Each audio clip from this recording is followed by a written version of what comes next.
बच्चों के लिए स्कूल उनका दूसरा घर कहलाया जाता है, घर जहां हम सेफ फील करते हैं। पर तब क्या होगा अगर हम वहां भी सेफ ना हो? ऐसा ही कुछ हुआ था 15 साल की निशा के साथ। निशा ने एक डांस कंपटीशन में पार्टिसिपेट किया था और अपनी परफॉर्मेंस की प्रैक्टिस के लिए वह स्कूल खत्म होने के बाद अपने दो दोस्तों रमन और पॉल के साथ रुकी थी। डांस प्रैक्टिस करते वक्त निशा के दोस्त पॉल का बैलेंस बिगड़ गया और वह नीचे गिर गया। उसका पैर ट्विस्ट हो गया था और वह बुरी तरह दर्द से चिल्ला रहा था। स्कूल के सब टीचर्स जा चुके थे और हेल्प के लिए उन बच्चों के पास कोई भी नहीं था। तभी निशा भागकर मेडिकल रूम गई, लेकिन वहां भी तब तक ताला लग चुका था। उसी वक्त निशा को लगा कि जैसे कोई उसके पीछे से ऊपर गया है। वो उड़ी तो उसे एक परछाई ऊपर जाते दिखी। निशा को लगा कि शायद स्कूल स्टाफ में से कोई तो अभी भी स्कूल में है और इसीलिए निशा उसे रोकने के लिए उसके पीछे भागी। निशा स्कूल के 3rd फ्लोर पर आ चुकी थी। उस फ्लोर पर स्कूल स्टाफ के अलावा किसी का भी जाना मना था। निशा पहले तो वहां सीढ़ियों के पास ही खड़ी डीढ़ी होकर आवाज लगाने लगी, पर उसे कोई जवाब नहीं मिला, इसलिए वो थोड़ी आगे गई। उसने देखा कि उस फ्लोर पर सिर्फ एक ही रूम था और उस पर भी ताला लगा हुआ था। निशा को कुछ समझ नहीं आ रहा था, तो वह परछाई को अपने मन का वहम मानकर वापस जाने लगी। लेकिन तभी उसे एक अजीब सी आवाज आई। जब निशा ने पलटकर उस कमरे की तरफ देखा तो उस पर जो ताला लगा था वह टूटकर नीचे गिरा हुआ था। निशा एकदम से चौंक गई। वह उस रूम के अंदर गई। उसे दिखा एक आदमी खिड़की की तरफ मुंह करके खड़ा है। निशा ने उससे पूछा क्या वह उसके साथ चलकर पॉल की मदद करेगा, लेकिन वह आदमी में निशा को कोई रिएक्शन ही नहीं दिया। निशा को सब कुछ बहुत अजीब लग रहा था। उसने फिर से उस आदमी को पुकारा, लेकिन तभी अचानक उस कमरे का दरवाजा अपने आप बंद होने लगा। निशा ये देखकर घबरा उठी। वह दरवाजे की तरफ गई और उसे खोलने की कोशिश करने लगी, लेकिन वह दरवाजा नहीं खुला।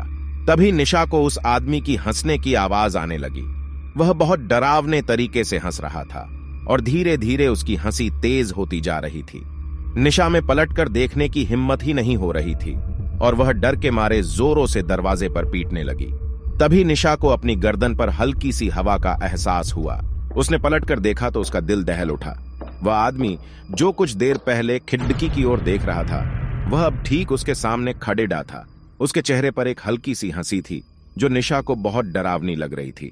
वह निशा को ऐसे घूर रहा था जैसे वह आज उसे जिंदा नहीं छोड़ देगा। उसने निशा को पकड़ा लिया और उसे अपने पास खींचने लगा। निशा का रोना छूट गया और वह डर के मारे बहुत जोरों से चिल्लाई। उस आदमी ने निशा के मुंह पर हाथ रखा और निशा के साथ बदसलूकी करने लगा। उधर निशा को ढूंढते हुए रमन स्कूल के गार्ड को लेकर 3rd फ्लोर पर पहुंचा, जहां उन्हें निशा की चीख सुनाई दी।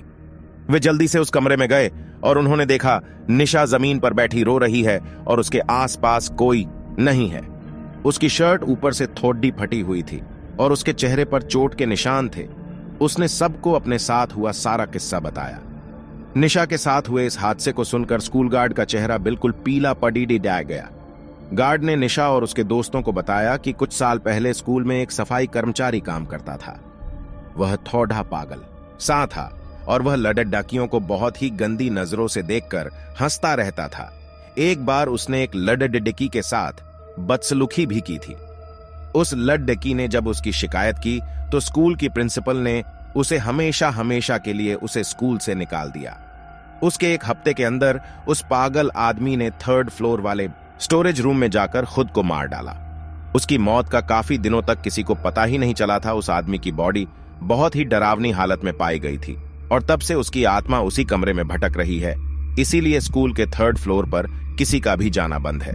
इस इंसिडेंट के बाद निशा इतनी डिस्टर्ब हो गई कि वह कुछ दिन तक स्कूल ही नहीं गई, बल्कि कुछ ही महीनों में उसने एक नए स्कूल में एडमिशन भी ले लिया। लेकिन वह कभी भी उस आदमी की भयानक हंसी नहीं भूल पाएगी।